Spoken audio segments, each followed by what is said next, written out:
যে কাইফা তাকফুৰুনা বিল্লাহ, এই মানুহসকলে আল্লাহৰ লগত কুফৰি কেনেকে কৰে।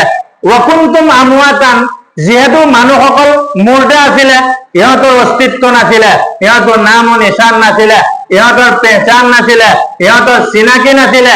ওয়াকুনতুম আমওয়াতান, ইহঁতে মুৰ্দা আছিলে।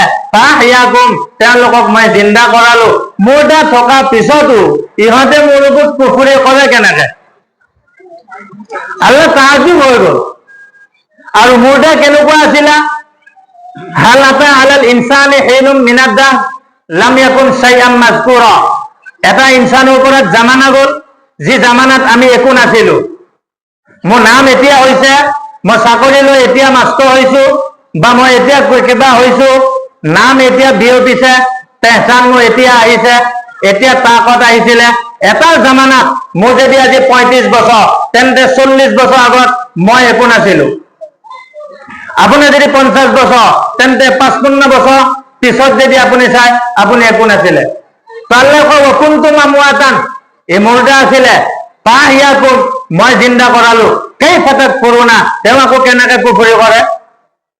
মোৰ লগত অলপ দীঘল দি পেলাই আল্লাহ বুজাই দিলে যে জামানা আহি গ'ল, তুমি একো নাছিলা, আৰু মই যে তোমাক চেহেৰা দিলো, তোমাক দাম দিলো, তোমাক বনালো, এটা আল্লাহ রাব্বুল আলামিনে বুজাই আছে যে মা আম মাহিনা, তুমি নাপাক পানী আছিলা, তুমি নাপাক পানী আছিলা। সলবি আবি কাওয়াইবি উম্মিক, আব্বা আৰু আম্মাৰ হাড়ৰ মাজত তুমি আছিলা। মুৰ্দা হৈ পেলাই ক'ত আছিলা? আব্বা আৰু আম্মাৰ হাড়ৰ মাজত আছিলা। সলবি আবি কাওয়াইবি উম্মিক, আব্বা আৰু আম্মাৰ হাড়ৰ মাজত আছিলা। আখৰাজতু, তাৰ পৰা মই ওলালো। জামানু ফি বাদনি উম্মিক, তোমাৰ আম্মা আব্বাক লগ লগাই তাৰ পৰা ওলাই তোমাক পেটত নিলো। বাসাইতু ফিল গিসা, তাত পৰ্দা লগালো। সুম্মা ৰব্বাইতা, ইয়াৰ পিছত আল্লাহে তোমাৰ ৰবে তোমাক খুবসুৰতকে বনালে। তো আপোনাৰ বস্তুখিনি আপুনি ধ্যান ৰাখিব, ইয়াদ ৰাখিব, খুব ইয়াদ ৰাখিব যে আল্লাহে তাআজ্জুব যে কৰি আছে এনে নহয়। আজি 40 বছৰ আগত যিহেতু মই একো নাছিলো, আৰু 40 বছৰ আগত মোৰ অস্তিত্ব কি আছিলে, মই আজি মছজিদৰ সভাপতি, বা আজি মই স্কুলৰ প্ৰিন্সিপাল, মই যিহেতু স্কুলৰ প্ৰিন্সিপাল হলো, যেতিয়া মই নাছিলো তেতিয়া মই ক'ত আছিলো? তো আল্লাহে কয় তুমি হাড়ৰ মাজত আছিলা, আৰু তাৰ পৰা মই তোমাক ওলালো, ওলাই পেলাই জমা কৰিলো। গছাইতু ফিল গিসা, পৰি যাব কাৰণে তোমাক মই পৰ্দা ব্যৱস্থা কৰি দিলো। তাৰপিছত তোমাক মই বনালো। লাকাদ খলাকনাল ইনসানা ফি আহসানি তাকওয়িম, আৰু ইয়াকিনান একদম দৰ পে দৰ মই খুবসুৰত চেহাৰা দি পেলাই মানুহবিলাকক বনালো। এতিয়া আল্লাহৰ ডাঙৰ নিয়ামতটো বুজি ল'বা। আল্লাহ ৰাব্বুল আলামিনে কয় ইয়াত যিমান মানুহ বহি আছা, তোমালোকে সকলোৱে ধ্যান দিয়া।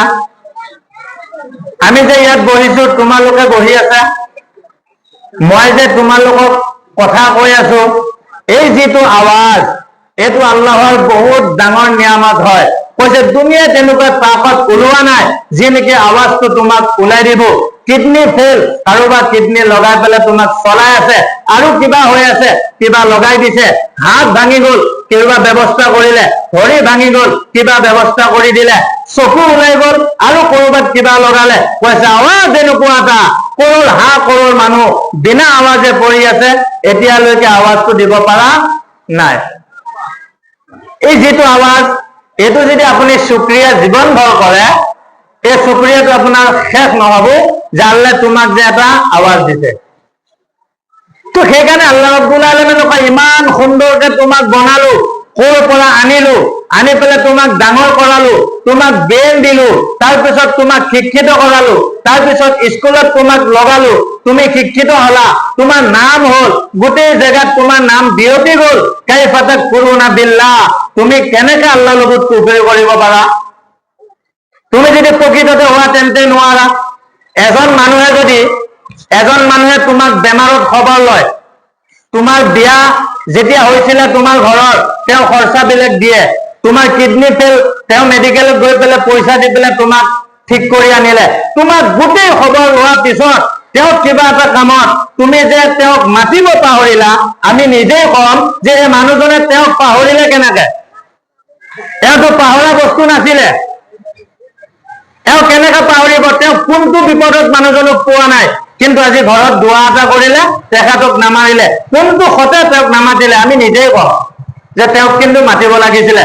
মৰা মানুহ তেওঁ মেডিকেলত নি পেলাই নিজৰ মাটি বেচি পেলাই তেওঁক জিন্দা কৰাৰ পিছত আজি দোৱাত তেওঁক যে মাতা নাই, এইটো কিন্তু আচলতে ভাল হোৱা নাই। তো আল্লাহে কৈ আছে, ইমান কৰাৰ পিছতো তোমালোকে মৌলুকুক কুফৰি কেনেকে কৰা? তো আমাৰ যি মুক্তসৰ জিন্দগী, আমি যে দুনিয়াৰ পৰা যাম, যোৱাৰ পিছত পুনৰ আমাক জিন্দা কৰা হ'ব, এইটো প্ৰত্যেকজন মুছলমানো ইয়াত থকা ইমান থকা এইটো ফৰ্জ হয়।